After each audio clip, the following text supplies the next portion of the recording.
नमस्कार, स्वागत है आप सभी का। आप देख रहे हैं समाचार। मैं हूं अजय मिश्र। शुरुआत करते हैं हेडलाइंस के साथ।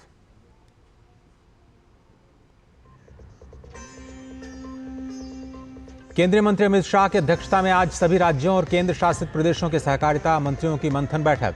योजनाओं की व्यापक समीक्षा समेत सहकारिता के क्षेत्र में मजबूती पर होगी बातचीत।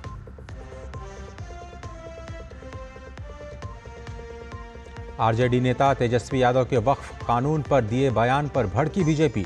सुधांशु त्रिवेदी ने कहा, संविधान को कूड़े में फेंकना चाहते इंडी गठबंधन। पूछा, क्या बिहार में शरिया लागू करेगा विपक्ष?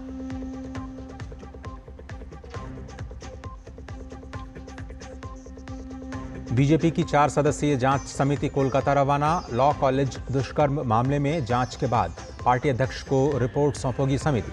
तृणमूल पर अपराधियों को संरक्षण देने का आरोप।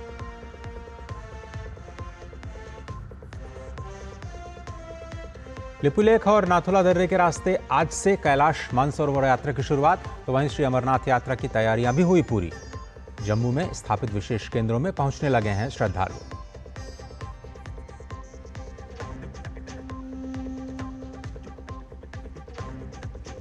उत्तराखंड और हिमाचल में आज भी भारी बारिश की चेतावनी। ओडिशा के बालासोर और मयूरभंज में पैदा हुआ बाढ़ का खतरा। उत्तर प्रदेश, पंजाब समेत बाकी राज्यों में भी लगातार बारिश। और सबसे पहले खबर कोलकाता के लॉ कॉलेज में हुई दरिंदगी से जुड़ी हुई। बीजेपी लगातार हमलावर है और मुख्यमंत्री ममता बनर्जी से इस्तीफा मांग रही है। पार्टी की ओर से गठित 4 सदस्यों की जांच समिति आज कोलकाता पहुंचने वाली है। आज सुबह यह टीम दिल्ली से रवाना हुई है। यह समिति जो घटनास्थल का दौरा करेगी और रिपोर्ट तैयार करके पार्टी अध्यक्ष जेपी नड्डा को सौंपेगी। पूर्व केंद्रीय मंत्री सत्यपाल सिंह और मीनाक्षी लेखी समेत 2 मौजूदा सांसद विप्लव कुमार देव और मनन कुमार मिश्रा इस जांच समिति में शामिल हैं। दिल्ली से कोलकाता रवाना होने से पहले सतपाल सिंह ने ममता सरकार को निशाने पर लिया। वहीं मीनाक्षी लेखी ने भी कहा कि पश्चिम बंगाल में एक महिला मुख्यमंत्री है, बावजूद उसके वहां बार बार ऐसी भयावह घटनाएं घट रही हैं।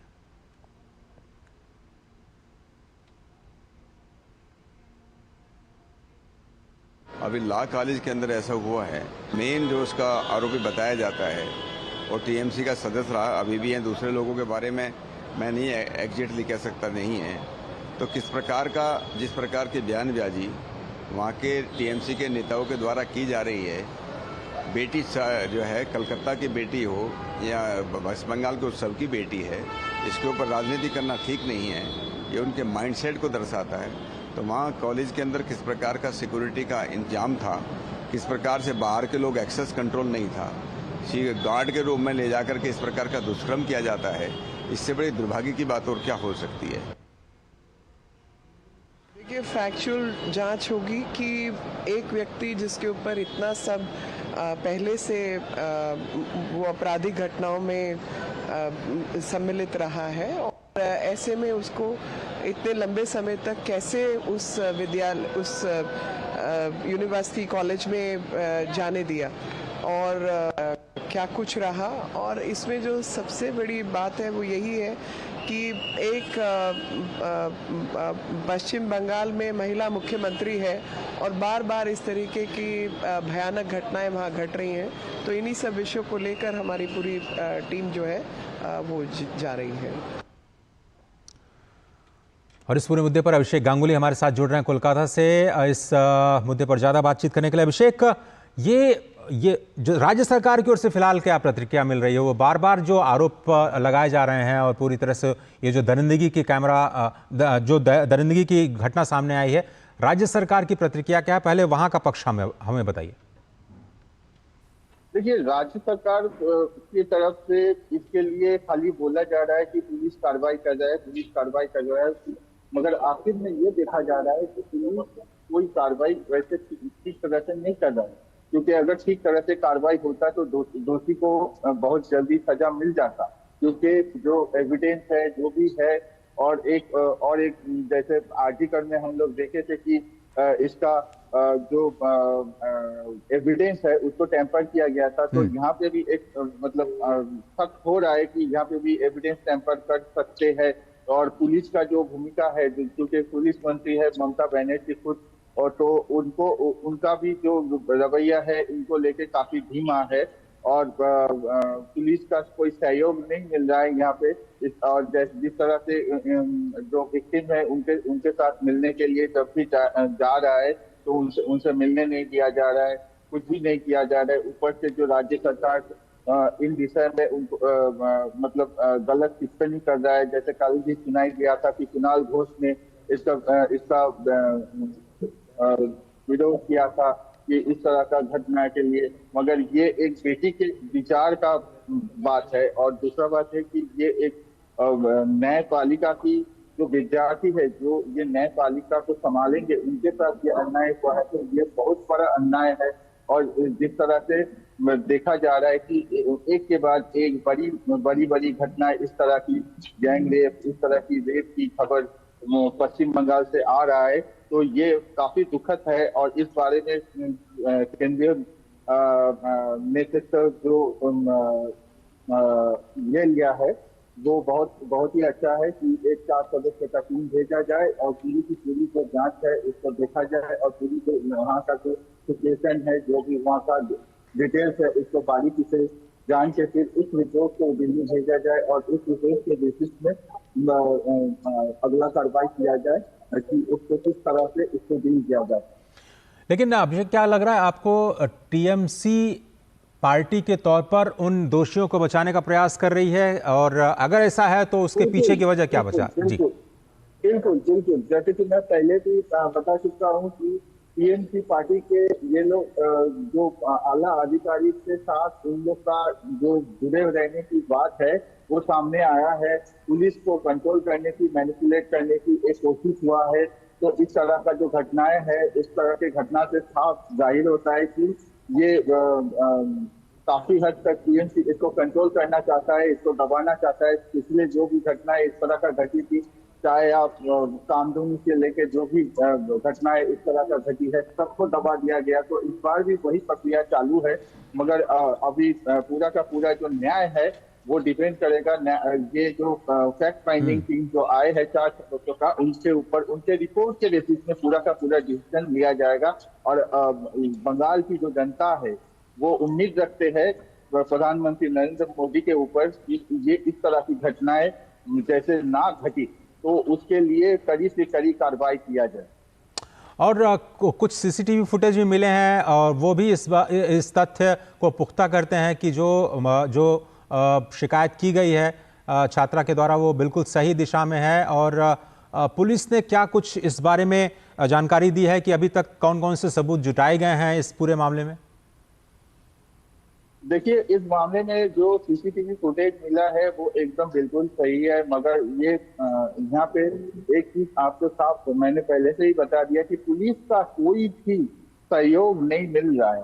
पुलिस का सहयोग जब तक नहीं मिलेगा तब तक जो ये जो छात्र है, ये छात्रा को कभी भी न्याय नहीं मिल सकता है, क्योंकि पुलिस के हाथ में पूरा का पूरा एविडेंस है और क्योंकि जांच भी उन्हीं के हाथ में है।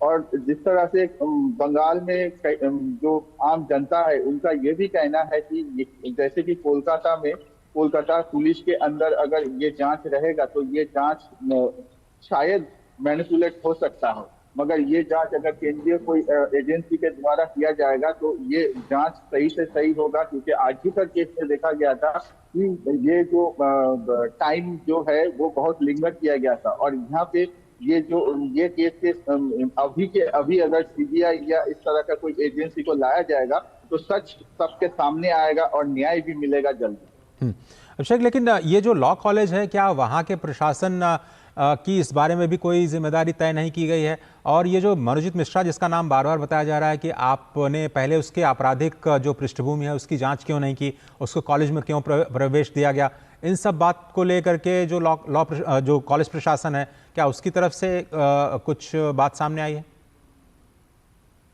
देखिए, पूरा का प्रशासन तो टीएमसी चलाता है और जितने भी लॉ कॉलेज बोलिए, जितने भी कॉलेज है, जितने भी इंस्टीट्यूशन है, सब में ये जो टीएमसी का जो लोग है ये इसमें जुटा हुआ है। तो इन लोगों के द्वारा ही पूरा बोर्ड चलता है। तो अब इन लोग सवाल तो उठेगा कि एक छात्र जब पास आउट है वो कॉलेज में इतना कुछ कैसे कर सकता है, और इसके लिए प्रशासन कहीं ना कहीं जिम्मेदार तो है ही है।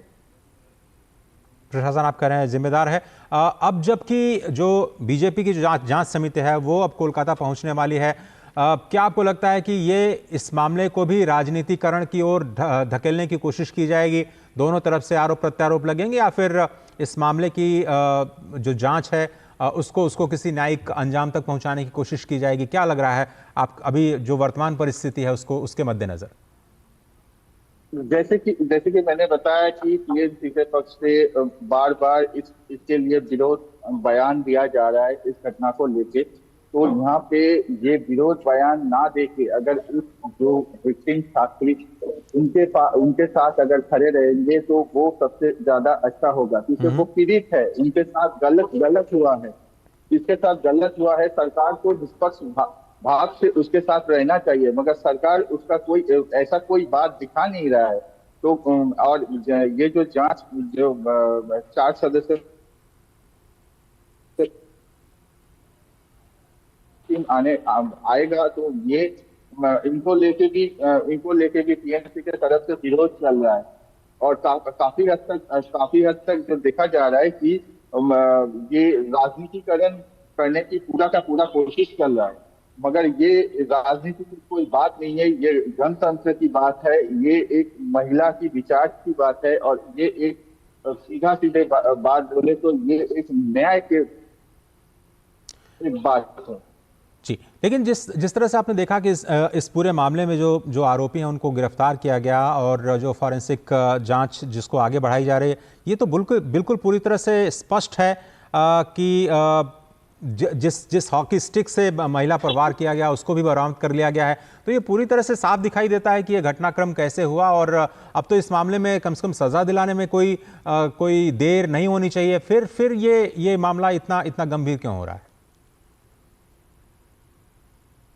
देखिए, पूरा का पूरा जो चीज है वो डिपेंड करता है राज्य सरकार के ऊपर। राज्य सरकार पुलिस को जिस तरह से निर्देश देंगे ऊपर से नीचे तक पुलिस वैसा ही काम करेगा, ठीक है। यही उनका एक टीम है जो लगातार काम कर रही है, और यही एक टीम है जो इस सरकार को बचा रही है। तो पुलिस का भूमिका लेके काफी प्रश्न पहले से ही है, अभी भी इस मामले को लेके भी काफी प्रश्न तो है ही है।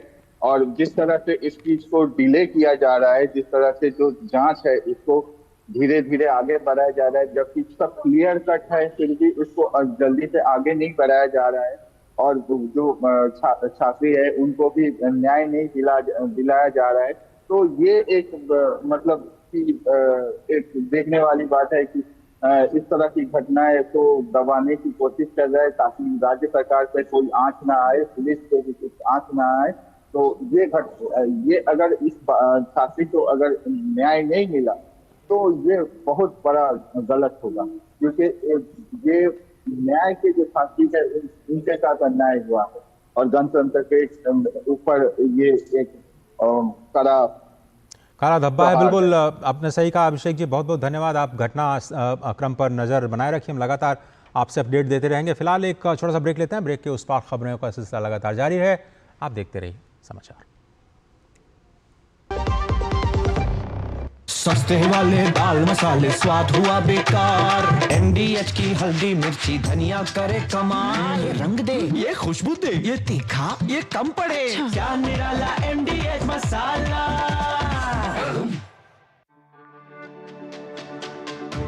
मेरी पसंद, मेरी पसंद, मेरी पसंद, मेरी पसंद,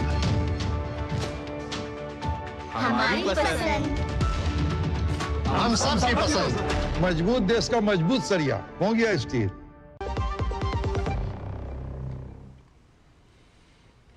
स्वागत है आप सभी का, आप देख रहे हैं समाचार और आगे बढ़ते हैं। वक्फ कानून पर सियासत एक बार फिर से तेज होती दिखाई दे रही है। दरअसल आरजेडी नेता तेजस्वी यादव ने कहा था कि पटना के मैदान में इंडी गठबंधन में राजद नेता तेजस्वी यादव ने कहा कि हम संसद में पास कानून को फाड़ करके फेंक देंगे, और इस पर बीजेपी के सुधांशु त्रिवेदी ने पूरे इंडी गठबंधन को अब निशाने पे लिया है और पूछा है कि क्या बिहार में सऊदी अरब, इंडोनेशिया, तुर्की और आईसिस से ज्यादा बड़ा शरिया कानून लागू करने की सोच रहे हैं। आरजेडी और समाजवादी पार्टी से बीजेपी ने जवाब मांगा है।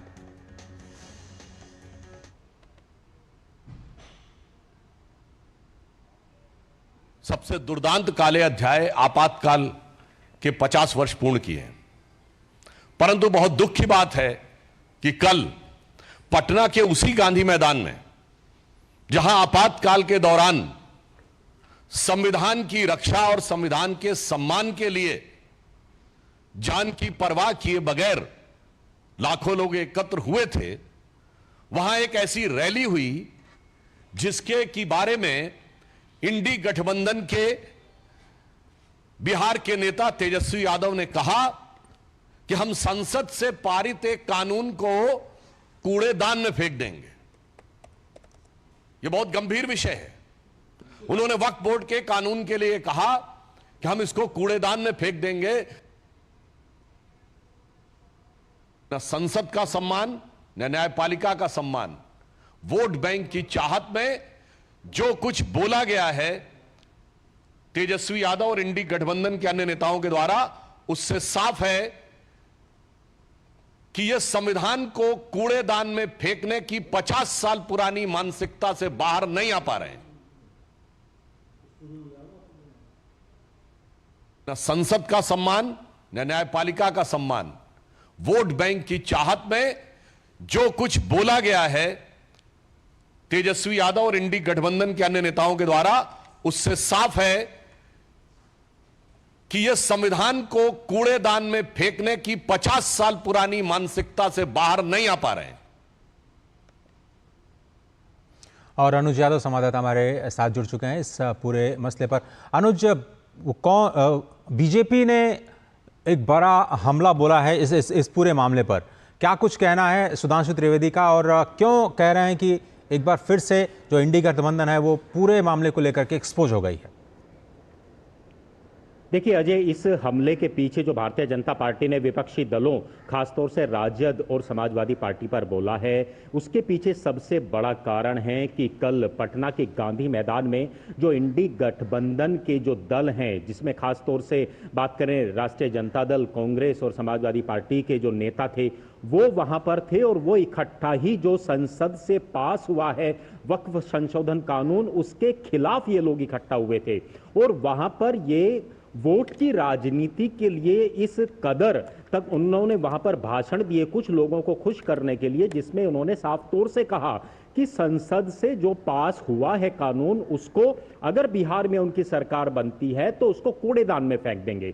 बिल्कुल इसीलिए भारतीय जनता पार्टी आज इतनी हमलावर जो है विपक्षी दलों पर, खासतौर से इंडी गठबंधन पर दिखी कि जो संविधान को मानते ही नहीं है ये लोग, जो संसद से कानून पास होते हैं उनको कूड़ेदान में फेंकने की बात करते हैं। और उन्होंने पुरानी बातों को याद दिलाते हुए कहा कि जिस तरीके से इमरजेंसी का दौर था, संविधान के खिलाफ इमरजेंसी देश के अंदर लागू की गई थी, उसी मानसिकता के तहत आज भी ये विपक्षी दल काम कर रहे हैं और कुछ लोगों को एक तरीके से गुमराह कर वोट की राजनीति कर रहे हैं। उन्होंने साफ तौर पर कहा कि समाजवादी का चोला तो इन राजनीतिक दलों ने पहना हुआ है, लेकिन सबसे बड़ी बात है कि किस मुस्लिम समुदाय, गरीब लोगों के लिए वक्फ बोर्ड की जमीन पर कितने अस्पताल बने ये लोग बताएं, कितने रिसर्च संस्थान बने, कितने एजुकेशनल इंस्टीट्यूट बने, कितने यतीम खाने बने, ये जरूर बताएं। जो वक्फ बोर्ड के नाम पर जो जमीनों पर कब्जा होता था वो सिर्फ और सिर्फ नेताओं कि जो है एक तरीके से जेब भरने के लिए होता था। इतने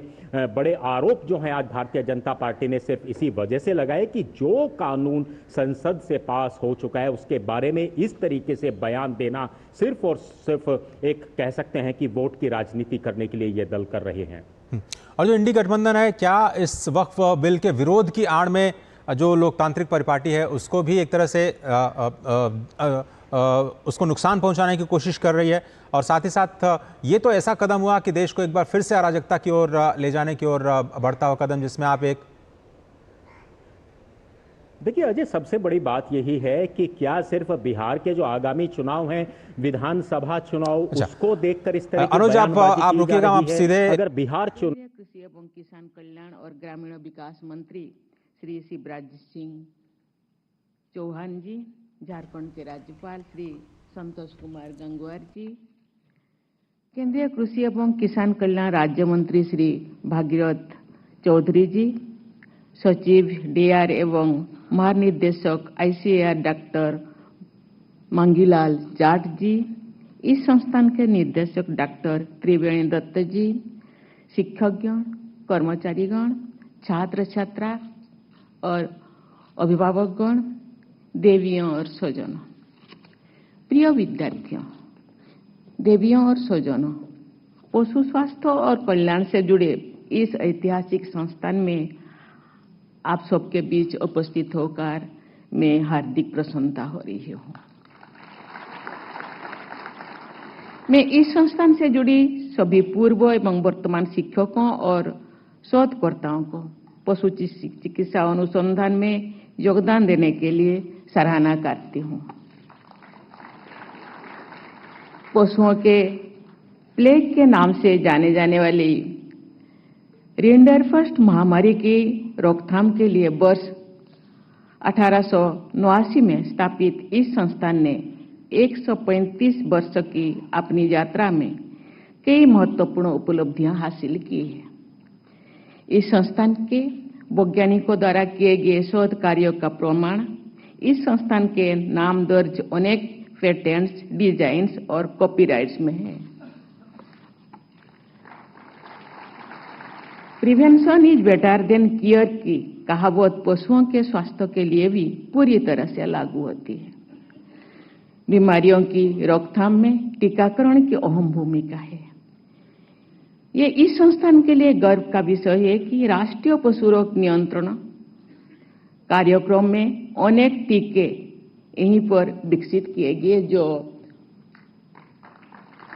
मेरे पूर्व यहाँ के मुख्यमंत्री ने हम सबके सामने बातों को रखा।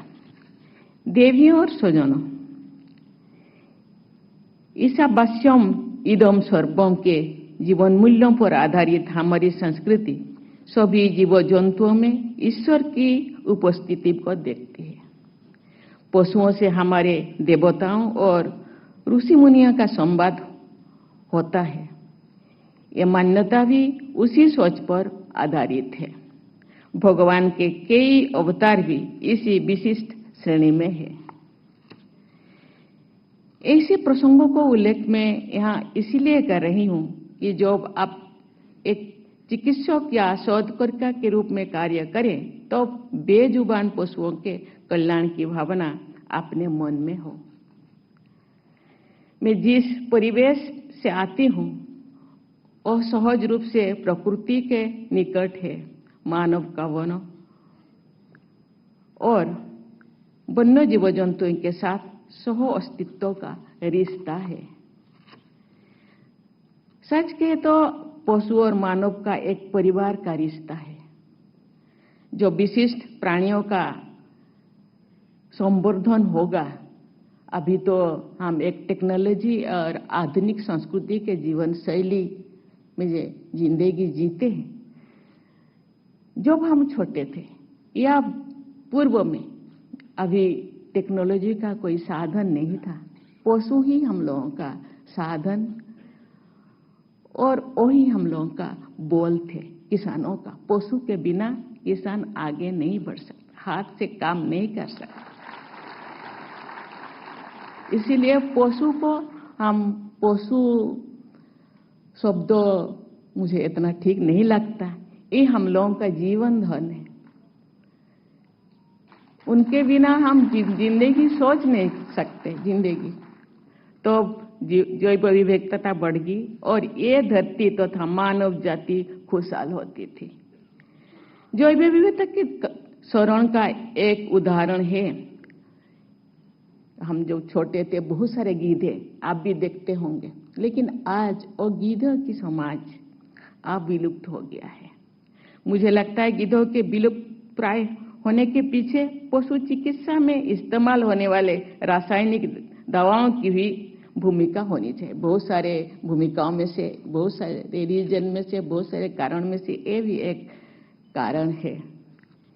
ऐसी दवाओं पर प्रतिबंध लगाना गीधों के संरक्षण की दिशा में सराहनीय कदम है। अभी वैज्ञानिकों ने इस दिशा में कदम उठाए, इसलिए मैं उनको बहुत बहुत धन्यवाद देना चाहती हूँ।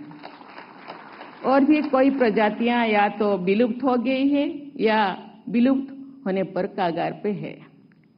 इन प्रजातियों का संरक्षण पर्यावरण संतुलन के लिए बहुत ही आवश्यक है। भारतीय पशु चिकित्सा अनुसंधान संस्थान जैसे संस्थाओं से मेरी अपील है कि वे जैव विविधता को बढ़ाने में अग्रणी भूमिका निभाएं और आदर्श प्रस्तुत करें। मैं आज उपाधि और पदक प्राप्त करने वाली सभी विद्यार्थियों को बहुत बहुत बधाई देती हूँ। इस सफलता में योगदान देने वाले आपके शिक्षकों, परिवारजनों और अभिभावकों को भी शुभकामनाएं प्रेषित करती हूँ। आज पदक प्राप्त करने वाले विद्यार्थियों में छात्राओं की बड़ी संख्या देखकर मुझे गर्व हो रहा है कि बेटियां अन्य क्षेत्र की तरह पशु चिकित्सा क्षेत्र में भी आगे आ रही है। ये बहुत ही शुभ संकेत है। जिस चीज की हम लोगों के गवर्नर ने हम लोगों के सामने रखे कि महिलाएं भी आगे जा रही, क्योंकि जब गुहाल का काम करते थे, कैटल शेड का गांव में काम करते हैं, कौन काम करते हैं? माँ, बहन। गायों को सेवा कौन करते थे? माँ बहन करते थे, क्योंकि गायों से या पशुओं से जुड़ाव माताओं बहनों का ज्यादा है। इसलिए माता बहनें, हमारे यहाँ जमीन में भी काम ज्यादा बहनें काम करते हैं, माताएं काम करते हैं आज भी। इसीलिए इस क्षेत्र में बेटियों का जुड़ाव मुझे बहुत अच्छा लगा। बहुत बहुत धन्यवाद देना चाहती हूँ। प्यारे विद्यार्थियों, आप सब ने निरीह और बेजुबान पशुओं की चिकित्सा और कल्याण के क्षेत्र को अपने करियर के रूप में चुना है। मैं चाहती हूं कि आपके इस चुनाव के पीछे सर्वे भवन्तु सुखिनः सर्वे सन्तु निरामय की भारतीय सोच का भी योगदान रहा है। आपके संस्थान का ध्येय वाक्य है सत्यात् संजायते ज्ञानम, जिसका भावार्थ है सत्य गुण से ज्ञान की प्राप्ति होती है। मुझे विश्वास है कि इसी भावना के साथ आपके यहाँ पर शिक्षा प्राप्त की होगी और भविष्य में भी इसी मूल भावना के साथ कार्य करते रहेंगे। मेरी सलाह है कि जो भी आपके सामने दुविधा का क्षण हो, आप उन बेजुबान पशुओं के बारे में सोचिए जिनके कल्याण के लिए आपने शिक्षा ग्रहण की है। आपको सही मार्ग जरूर दिखाई देगा। मुझे बताया गया है कि पशु विज्ञान के विभिन्न क्षेत्रों में उद्यमिता और स्टार्टअप को बढ़ावा देने के लिए इस संस्थान में पशु विज्ञान इंक्यूबेटर कार्यरत है। आपको इस सुविधा का लाभ लेते हुए अपने उद्यम स्थापित करने चाहिए। इससे आप न केवल जरूरतमंदों को रोजगार दे पाएंगे, बल्कि देश की अर्थव्यवस्था में भी योगदान कर पाएंगे। विश्व भर के प्रतिष्ठित संस्थानों और उद्यमों में सेवारत यहाँ के पूर्व विद्यार्थियों भी इस कार्य में आपका मार्गदर्शन कर सकते हैं। देवियों और स्वजनों, आज दुनिया भर में वन हेल्थ की अवधारणा महत्व प्राप्त कर रही है।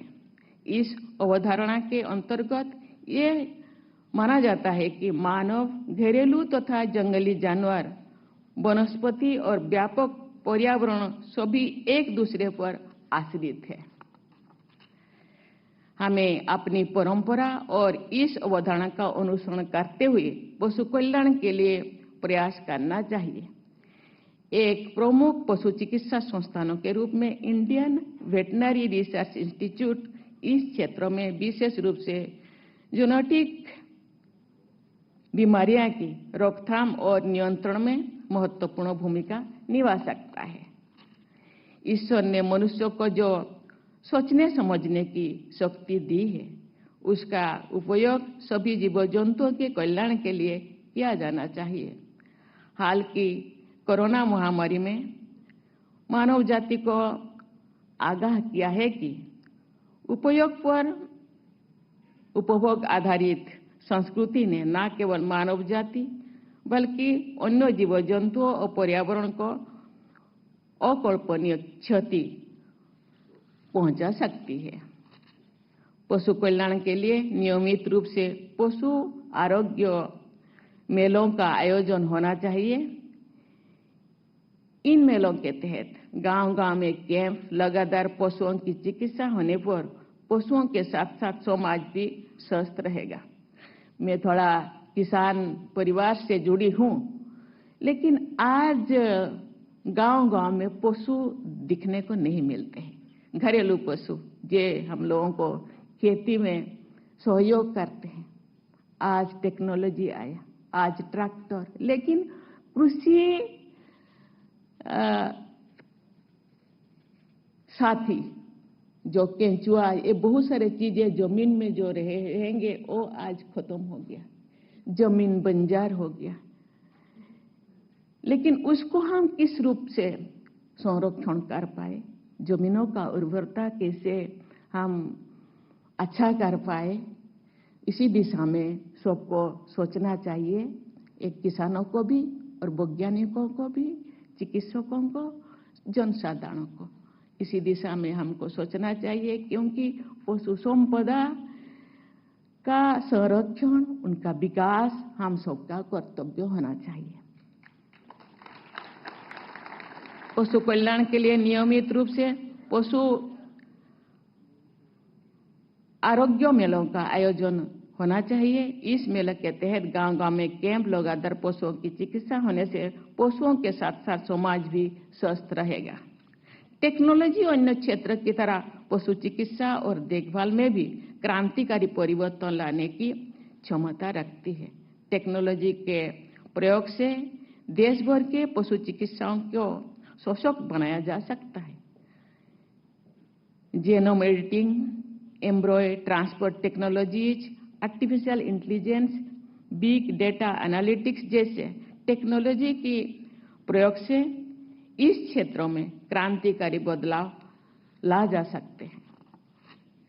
आधुनिकतम टेक्नोलॉजी का उपयोग करके IVRI जैसे संस्थानों को पशु रोगों के निदान और उनको पोषण उपलब्ध कराने में स्वदेशी और सस्ते उपाय ढूंढने चाहिए, क्योंकि सब एफोर्डेबल हो, चिकित्सा सबको मिल सके।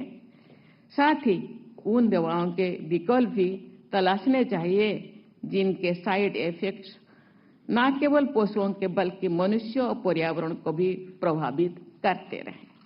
अंत में मैं एक बार फिर उपाधि और पदक प्राप्त करने वाले सभी विद्यार्थियों को बहुत बहुत बधाई देती हूँ। मेरी आशीर्वाद आपके साथ है। धन्यवाद। जय हिंद, जय भारत। आप देख रहे थे बरेली के Indian veterinary research institute deemed university से ये सीधा प्रसारण, जहां पर राष्ट्रपति ने पशु संपदा के संरक्षण पर जोर दिया। साथ ही साथ उन्होंने कहा कि तकनीक का इस्तेमाल किया जाए, बेहतर कैसे पशुधन के इस्तेमाल के जरिए समाज को कैसे हम आगे बढ़ा सकते हैं और दवाओं के साइड इफ़ेक्ट से कैसे हम बचा सकते हैं पशुओं को, अपना संदेश देते हुए राष्ट्रपति महोदय। एक छोटा सा ब्रेक लेते हैं, देखते रहिए TD न्यूज़।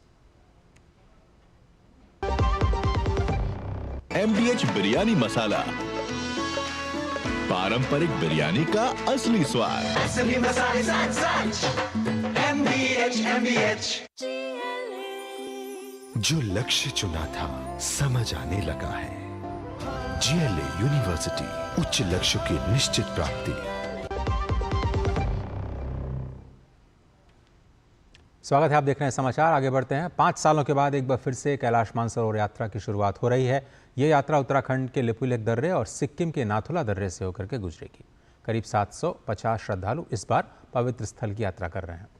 उत्तराखंड में लिपुलेख दर्रा से 5 जत्था जाएगा, जिनमें से प्रत्येक जत्थे में 50 यात्री यानी कुल 250 यात्री शामिल होंगे। वहीं नाथुला दर्रे से 10 जत्थे जाएंगे। यहाँ भी हर जत्थे में 50 यानी कुल 500 यात्री इस दर्रे से होकर के जाएंगे। 10 जुलाई को लिपुलेख दर्रा पार किया जाएगा, चीन में प्रवेश होगा। इस यात्रा में कैलाश पर्वत की परिक्रमा 3 दिनों में पूरी होती है, जो कि 4600 मीटर ऊंची तारबोचे घाटी से शुरू होती है। इसके बाद मानसरोवर यात्रा में झील की परिक्रमा शामिल है, जो कि 320 वर्ग किलोमीटर में फैली है।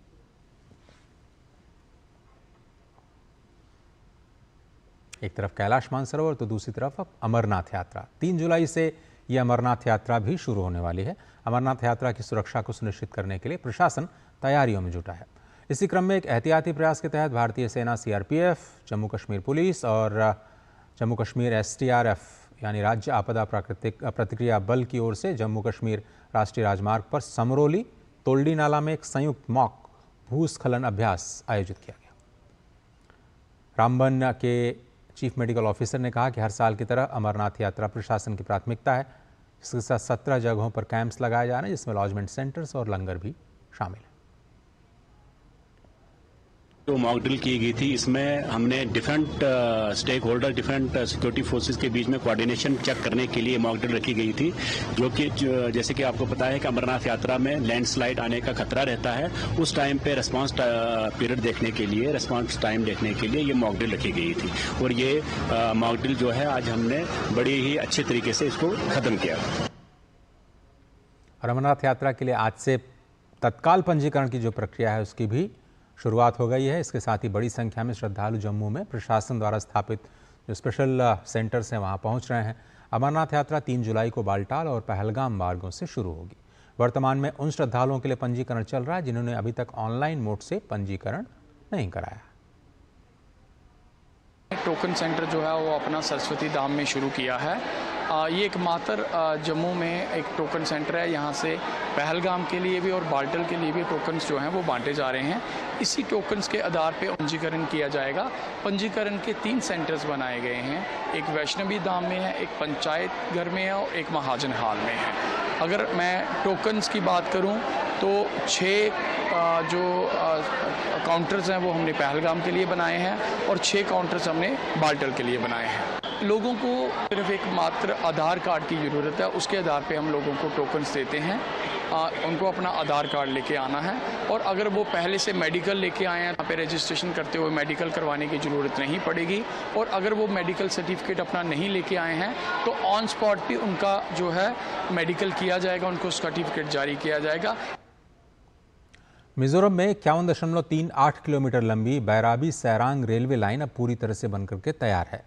सिलचर के रास्ते आइजोल को भारत के रेल नेटवर्क से जोड़ने वाली इस परियोजना में 48 सुरंगें और कई पुल शामिल हैं। फिलहाल इस रेलवे लाइन का उद्घाटन होना बाकी है। ये रेलवे लाइन उत्तर पूर्व की कनेक्टिविटी और विकास को बढ़ावा देने की दिशा में एक बड़ा कदम है। सुरंग में सुरक्षा का विशेष ध्यान रखा गया है और यही वजह है कि इसके लिए सिग्नल्स डिज़ाइन को उसी प्रकार से डिज़ाइन किया गया है। इस रेलवे लाइन के चालू हो जाने के बाद इलाके के पर्यटन में भी उछाल आने की उम्मीद है।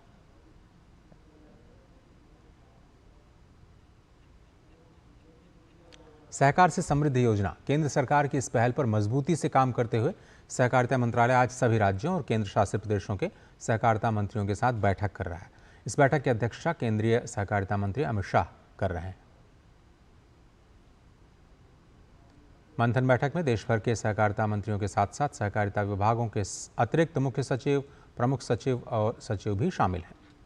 बैठक में सहकारी क्षेत्र को मजबूत करने और भविष्य की कार्य योजना पर चर्चा की जाएगी। साथ ही सहकारी क्षेत्र में मानव संसाधन विकास, प्रशिक्षण, क्षमता निर्माण और त्रिभुवन सहकारी यूनिवर्सिटी की स्थापना को लेकर के भी विचार विमर्श होने की उम्मीद है। ये बैठक प्रधानमंत्री नरेंद्र मोदी के सहकार से समृद्धि के दृष्टिकोण को सामूहिक प्रयासों के माध्यम से आगे बढ़ाने के लिए साझा समझ और समन्वित रणनीति विकसित करने में मदद करेगा।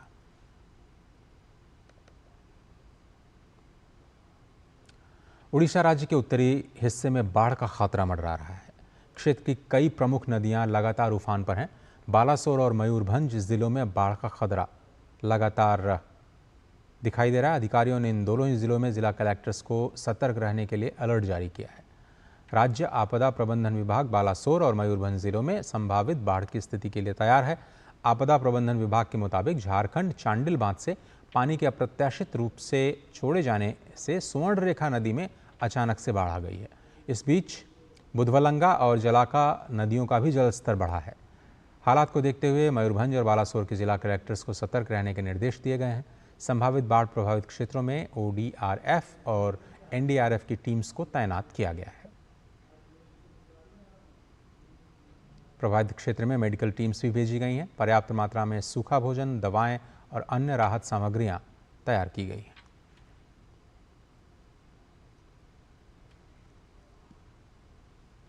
और हिमाचल प्रदेश में भारी बारिश का कहर अब भी दिखाई दे रहा है। यहाँ कई इलाकों में रेड अलर्ट है।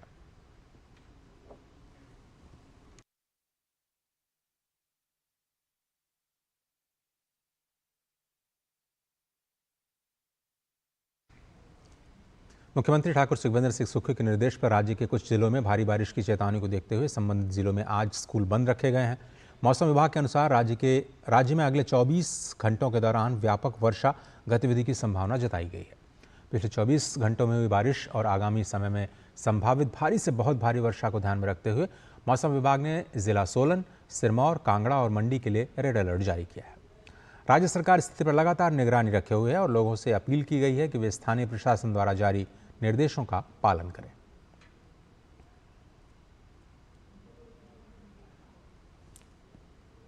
तो हिमाचल में रेड अलर्ट है। सोलन, सिरमौर, कांगड़ा और मंडी में बारिश की संभावना।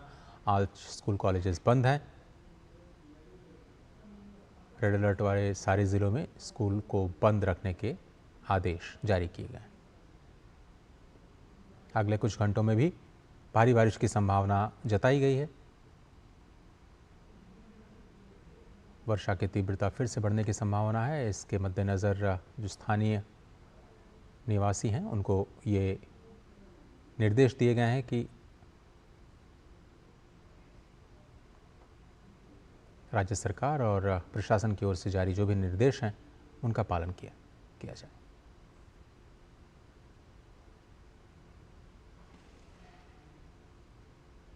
और मौसम विभाग ने उत्तराखंड के भी कई हिस्सों में भारी बारिश की चेतावनी जारी की है। प्रदेश के कई क्षेत्रों में भारी बारिश का रेड अलर्ट है। मौसम विज्ञान केंद्र के अनुसार आज देहरादून, नैनीताल, पौड़ी, टिहरी, उत्तरकाशी, रुद्रप्रयाग, चंपावत और ऊधम सिंह नगर में भारी बारिश हो सकती है। इसके अलावा अन्य जिलों में भी गरज चमक के साथ तेज बारिश हो सकती है। ज़्यादातर क्षेत्रों में अगले 3 दिन भारी बारिश होने का अनुमान है। मौसम विभाग के अलर्ट के चलते प्रशासन ने स्कूल बंद रखने के आदेश दिए हैं। उत्तराखंड आपदा प्रबंधन विभाग ने भारी बारिश को देखते हुए कक्षा 1 से 12वीं तक संचालित सभी शैक्षणिक संस्थानों और आंगनवाड़ी केंद्रों में आज अवकाश की घोषणा की है। इससे पहले आज एक दिन के लिए चारधाम यात्रा को भी स्थगित कर दिया गया है। पहाड़ों और नदी नालों के किनारे विशेष सतर्कता बरतने के निर्देश दिए गए हैं। बता दें कि उत्तराखंड में बीते कई दिनों से भारी बारिश हो रही है। पहाड़ से मैदान तक बारिश की वजह से जनजीवन अस्त व्यस्त हो चुका है। प्रदेश में अगले कुछ दिन मौसम से राहत मिलने की उम्मीद कम नजर आ रही है। वहीं उत्तरकाशी में गंगोत्री राष्ट्रीय राजमार्ग नेताला नलूड़ा लालडांग के पास दलदल होने की वजह से मार्ग अवरुद्ध हुआ है। बीआरओ को अवगत कराया गया है। मशीनों से मार्ग खोलने का काम जारी है। यमुनोत्री मार्ग में जो सिलाई बैंड है दूसरे दिन भी बंद रहा। जिले भर में बारिश लगातार तीसरे दिन भी जारी है। प्रमुख नदियां गंगा और यमुना पूरे उफान पर नजर आ रही हैं।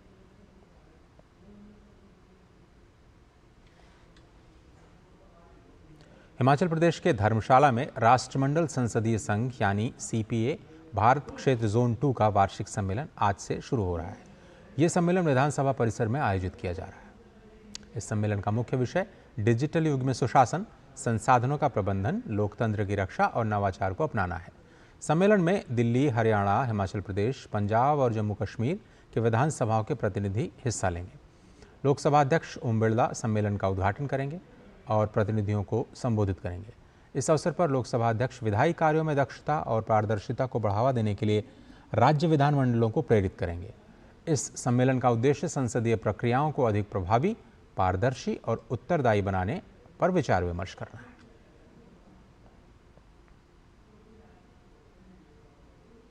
और राष्ट्रमंडल संसदीय संघ सीपीए भारत क्षेत्र 2 के वार्षिक सम्मेलन में पहुंचने पर प्रतिनिधियों का हिमाचली लोकगीत और पारंपरिक वाद्य यंत्रों के साथ स्वागत किया गया।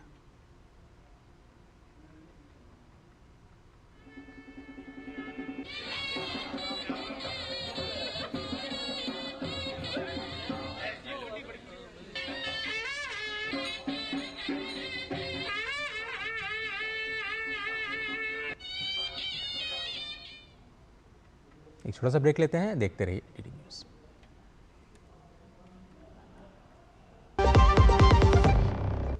जब धरती चीर कर निकलता है लोहे का पत्थर और मिलता है मोंगिया के जोश से, फिर तपता है, पिघलता है और बनता है फौलाद। अब होता है सरिया सारी खूबियों के साथ। मोंगिया स्टील, मजबूत देश का मजबूत सरिया। वाह यार, क्या सही हुआ। मेरा भी मन करता है कुछ करने का। मन करता है तो करो। घर की चीजों से टाइम ही नहीं मिलता और हूँ सिर्फ 10वीं पास। आप LIC की बीमा सखी योजना के साथ जुड़ सकती हो।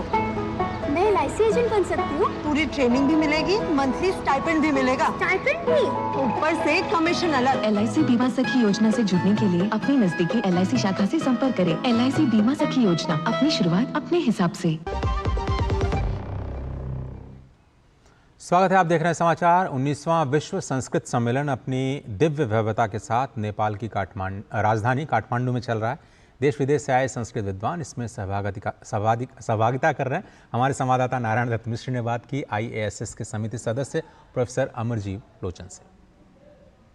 आज हमारे साथ अंतर्राष्ट्रीय संस्कृताध्ययन समवाय के समिति सदस्य प्रोफेसर अमरजीव लोचन जी साथ में हैं। हम उनसे ये जानेंगे कि कोरोना काल के वैश्विक संस्कृत सम्मेलन के आयोजन के बाद जो 19वां विश्व संस्कृत सम्मेलन जो यहाँ नेपाल में आयोजित हो रहा है, उन दोनों के बीच में क्या उथल पुथल रही। IASS पेरिस ने इस विषय को हमेशा रखा है ध्यान में कि संस्कृत के संबंधित जितने भी विषय हैं, सिर्फ संस्कृत जैसे भाषा नहीं, सभी विषयों को आदर देते हुए उनके प्रति ध्यान देना एकेडमिक स्तर से देने का उनका विचार होता है हमेशा। और पिछले 60 वर्षों की पुरानी संस्था है और 60 वर्षों में इतने कार्यक्रम हो चुके। पहली बार कोरोना के काल में 18 के बाद 21 वाला, फिर 21 से 22 किया गया और वो हो रहा था कैनबरा में, ऑस्ट्रेलिया में। दोनों कारणों से व्यथा बढ़ी कि संस्कृत के अध्ययन के बीच में अभी आप मानेंगे कि 18 और 21 से क्या 18 से 24 के पिछले 6 वर्षों में कई जगहों पर संस्कृत अध्ययन के केंद्र समाप्त हो गए विदेशों में। तो वो जितने बड़े बड़े विद्वान बाहर के थे, भारत के, जिन्होंने पूरा जीवन लगाया संस्कृत के लिए, जैसे ऑस्ट्रेलिया के मैकमॉस्ट टेलर साहब जो अभी सेक्रेटरी जनरल हैं, और कई ऐसे विद्वान बाहर के जिन्होंने समय पूरा जीवन लगाया, उनके लिए व्यथा बड़ी थी कि हो नहीं रहा था।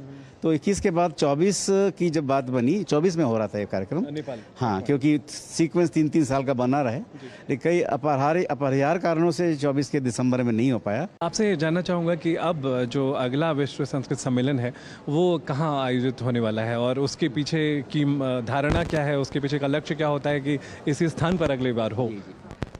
एक हमारी बड़ी अच्छी व्यवस्था है जो शायद ओलंपिक वाले नकल करें तो उनको फ़ायदा हो। हम लोग आगे वाले 2 सेशन तक तय रखते हैं। तो 2018 में तय हो चुका था कि इसके बाद मुंबई IIT करेगी, तो मुंबई यूनिवर्सिटी भी शामिल होगी इसमें। मुंबई एक विशेष रहेगा कि संस्कृत के कंप्यूटर के संबंध जितनी भी चीज़ें बढ़ी हैं पिछले 2 दशकों में, वहाँ कंप्यूटेशनल संस्कृत के बड़े बड़े उद्भट विद्वान हैं जो संस्कृत को आधुनिक स्तर पर लेकर के उसके संबंध के विचारों को साइंटिफिक ढंग से प्रूव करने में शामिल रहते हैं। ये थे हमारे साथ प्रोफेसर अमरजीव लोचन जी, जो कि अंतर्राष्ट्रीय संस्कृत अध्ययन समवाय के समिति सदस्य के रूप में अभी कार्यरत हैं। कैमरा पर्सन नवीन कुमार के साथ नारायण दत्त मिश्र, काठमांडू से DG न्यूज़ के लिए। और टेनिस के सबसे बड़े टूर्नामेंट की आज से शुरुआत होने जा रही है। जी हाँ, आज से विंबलडन का आगाज़ होगा। पुरुष वर्ग में जहां निगाहें नोवाक जोकोविच के प्रदर्शन पर होंगी, तो महिला वर्ग में भी रोचक मुकाबले देखने को मिल सकते हैं।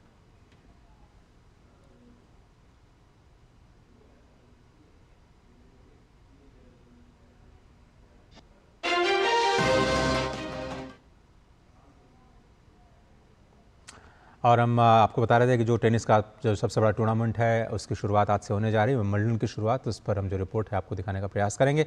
आगे बढ़ते हैं। कर्नाटक के चिकमंगलुरु की रहने वाली पैरा एथलीट रक्षिता राजू एक मिसाल है जीवन में आने वाले संघर्षों पर जीत की। लगातार 2 एशियाई खेलों में स्वर्ण पदक जीतने वाली रक्षिता का सपना अगले ओलंपिक में स्वर्ण पदक हासिल करना है। हमारे संवाददाता सुशील कुमार की ये रिपोर्ट देखिए। अपने सपनों को सिंथेटिक ट्रैक पर उड़ान देती ये हैं पैरा एथलीट रक्षिता राजू। अंतर्राष्ट्रीय मंच पर कई बार देश का ध्वज लहराने वाली रक्षिता आज किसी पहचान की मोहताज नहीं। हालांकि उनकी सफलता के पीछे छिपे संघर्ष से बहुत कम लोग वाकिफ होंगे। कर्नाटक के चिकमंगलुरु की रहने वाली एथलीट रक्षिता राजू के सिर से उनके माँ बाप का साया बचपन में ही उठ चुका था। ऐसे में रक्षिता का बचपन उनकी नानी के साथ बीता। जो कि खुद बधिर हैं। दृष्टि बाधित होने की वजह से रक्षिता को परिवार और समाज हर ओर से ताने सुनने को मिले।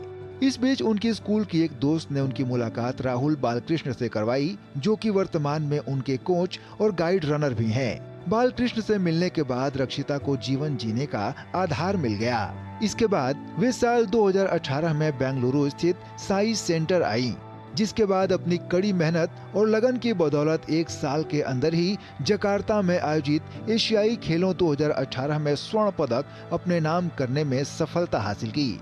इसके बाद साल 2022 एशियाई खेलों में रक्षिता ने दूसरी बार स्वर्ण पदक पर अपना कब्जा जमाया। रक्षिता मानती हैं कि बेंगलुरु स्थित साइंस सेंटर में आना उनके जीवन का एक अहम फैसला था। रक्षिता ने कहा कि साइंस सेंटर में उन्हें उनकी जरूरत के हिसाब से हर प्रकार की सुविधा उपलब्ध कराई जाती है। मेरा कोच मेरा को देखा, वो बोल दिया तुम्हारा टैलेंट है, अच्छा है, मेरा साथ बेंगलुरु को आओ। और मैं साई में प्रैक्टिस किया। साई इधर आए तो सभी अच्छा से दिया, मेरे को दे दिया। 2018 में मैं गोल्ड मेडल किया। वो मेरा को एक मोटिवेशन आ जाएगा। मैं पहला एशियन गेम में मैं मेडल किया, मेरे को अच्छा से फ्यूचर है, मैं सोचा। रक्षिता को मलाल है कि वे पेरिस ओलंपिक में देश को पदक नहीं दिला पाईं। हालांकि अब उनकी नजर लॉस एंजलिस ओलंपिक 2028 पर टिकी है। इधर साई में मेरे को अच्छा से सभी सपोर्ट किया और प्रैक्टिस करने के लिए। आउटसाइड विजुअली इम्पेयर्ड एथलीट्स को प्रैक्टिस करने के लिए बहुत मुश्किल होता है। मैं इधर साई में सेफ है, गाइड रनर को भी फैसिलिटीज़ दिया। इधर अच्छा से स्कीम भी है और फूड सभी अच्छा है। मेरा एक एशियन गेम होने के बाद 2023 में 2 टाइम सेकेंड टाइम मेडल किया एशियन गेम में, और वर्ल्ड चैम्पियनशिप में से 2 टाइम में पार्टिसिपेट किया। पैरा ओलंपिक में एक बार पार्टिसिपेट किया। रक्षिता के कोच और गाइड रनर राहुल बालकृष्ण रक्षिता की उपलब्धियों और उनकी कड़ी मेहनत की प्रशंसा करते नहीं थकते। 2018 में उसको रक्षिता बहुत हार्ड वर्किंग किया, 8 to 9 मंथ्स अच्छा हार्ड वर्किंग किया। उधर पैरा एशियन गेम्स में वो गोल्ड जीता 2018 में ट्रैक इवेंट में। वो टाइम 2018 में पैरा एशियन गेम्स में ट्रैक इवेंट में गोल्ड पहली वुमेन था एक्चुअली। वो मेरे को बहुत खुश हो गया। वो पहली वुमेन, वो 1500 मेडल किया। कौन बोलता था उसको वेस्ट है सभी, वो ये मेडल अभी देश के लिए मेडल कर दिया। उसके बाद वो टाइम प्राइम मिनिस्टर भी मैसेज किया, मैं और रक्षिता को कंग्रेचुलेशंस किया। पिछले कुछ सालों में देश में विकसित स्पोर्ट्स इकोसिस्टम का ही नतीजा है कि आज रक्षिता जैसी दिव्यांग खिलाड़ियों को न सिर्फ आगे बढ़ने का अवसर मिल रहा है, बल्कि देश के कोने कोने में उपलब्ध स्पोर्ट्स इंफ्रास्ट्रक्चर और वैश्विक स्तर की सुविधाएं खिलाड़ियों को अपने सपनों को साकार करने का मौका दे रही हैं। ये कहानी थी रक्षिता जैसी उन तमाम एथलीटों की जिन्होंने अपने हौसले के बूते जीवन में आने वाली तमाम कठिनाइयों और संघर्षों को बौना साबित कर दिया। वहीं इस बात को भी नज़रअंदाज नहीं किया जा सकता कि सरकार इन खिलाड़ियों के साथ खड़ी है और इनके हर सपने को साकार करने की दिशा में हर कदम भी उठा रही है, ताकि खिलाड़ी अपने सपनों को ऊंची उड़ान दे सकें। कैमरामैन प्रमोद नेगी के साथ मैं सुशील कुमार, डीडी न्यूज़, बेंगलोर। समाचारों में फिलहाल इतना ही, लेकिन डीडी न्यूज़ पर खबरों का सिलसिला लगातार जारी है। पूरी टीम को दीजिए इजाज़त। नमस्कार।